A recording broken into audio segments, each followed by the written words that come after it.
এই তিলোত্তমা শহরে বর্ষণ ঠিকঠাক হচ্ছে না, কিন্তু ধর্ষণটা প্রতিনিয়ত হয়েই চলছে। স্বাভাবিকভাবেই আমাদের লড়াই, আমাদের সংগ্রাম চলছে। বর্ষণ হচ্ছে না কারণ পলিউশন, গাছ কাটা হচ্ছে, শহর জুড়ে দূষণ বাড়ছে। আর একদিকে 2011 সালের পর থেকে এ রাজ্যের বুকে দুষ্কৃতীদের মুক্ত সাম্রাজ্য তৈরি করেছে মমতা ব্যানার্জি। স্বাভাবিকভাবেই এ রাজ্যের বুকে, বাংলার বুকে ধর্ষণকারীদের সংখ্যা বাড়ছে, দুষ্কৃতীদের সংখ্যা বাড়ছে। আমাদের লড়াইটা শুধুমাত্র আর্জিকরের ঘটনার সঙ্গে যারা যুক্ত তাদের বিরুদ্ধে শুধু নয়, গোটা পশ্চিমবঙ্গ তথা গোটা ভারতবর্ষ জুড়ে যারা মদত দিচ্ছে, যাদের ছত্রছায়ায় এই ঘটনাগুলো বৃদ্ধি পাচ্ছে, আমরা তাদের বিরুদ্ধে লড়াইয়ের ডাক দিয়েছি।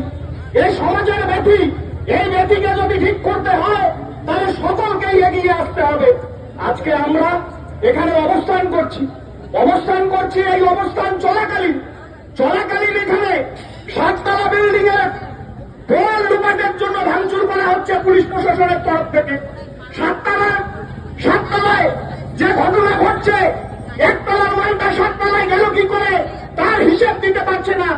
আসলে 7 তলা হোক আর 1 তলা হোক, এই গোটা ঘটনার নাটক যারা রচনা করছে তারা 14 তলায় বসে আছে।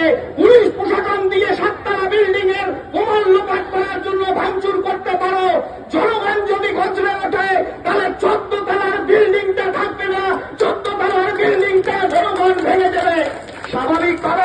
স্বাভাবিকভাবেই আমরা বলছি, শুধু কলকাতা 11 পরে দেখুন ধূপগুড়ি থেকে পার্কস্ট্রিট থেকে আরজিকর, একের পর এক ঘটনা ঘটাই চলছে।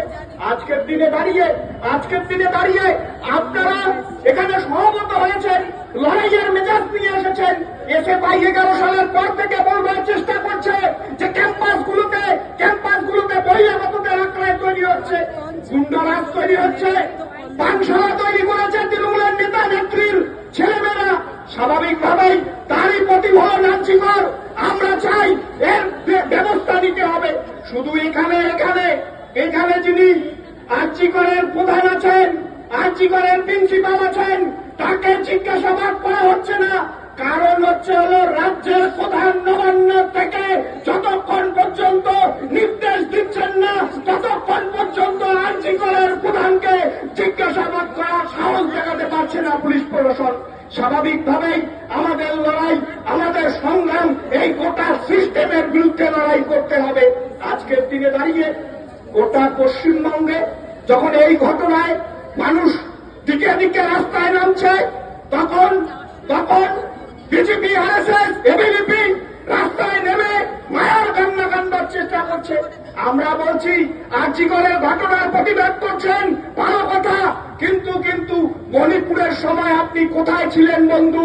হাতরাসের সময় আপনি কোথায় ছিলেন? স্বাভাবিকভাবেই দিল্লিতে নরেন্দ্র মোদী এবং রাজ্যের বুকে মমতা ব্যানার্জি একই রকম ভাবে ধর্ষকদের আশ্রয় দিচ্ছে।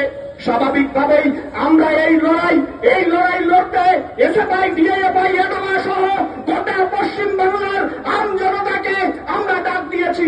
আসুন হাতে হাত, কাঁধে কাঁধ মিলিয়ে গোটা পশ্চিম বাংলাটাকে রক্ষা করি, ধর্ষকদের বাংলা ছাড়া করি। স্বাভাবিকভাবেই আপনারা যে মেজাজ নিয়ে এসেছেন, যে স্বতঃস্ফূর্ততা লক্ষ্য করা যাচ্ছে, এই মেজাজ টিকিয়ে রাখতে হবে যতক্ষণ পর্যন্ত না আর্জিকরের তিলোত্তমার বিচার হচ্ছে, ততক্ষণ পর্যন্ত আমাদের লড়াই চলবে, আমাদের লড়াই শেষ তক চলবে। ইনকলাব জিন্দাবাদ, এসএফআই, ডিওয়াইএফআই, এডোয়া জিন্দাবাদ।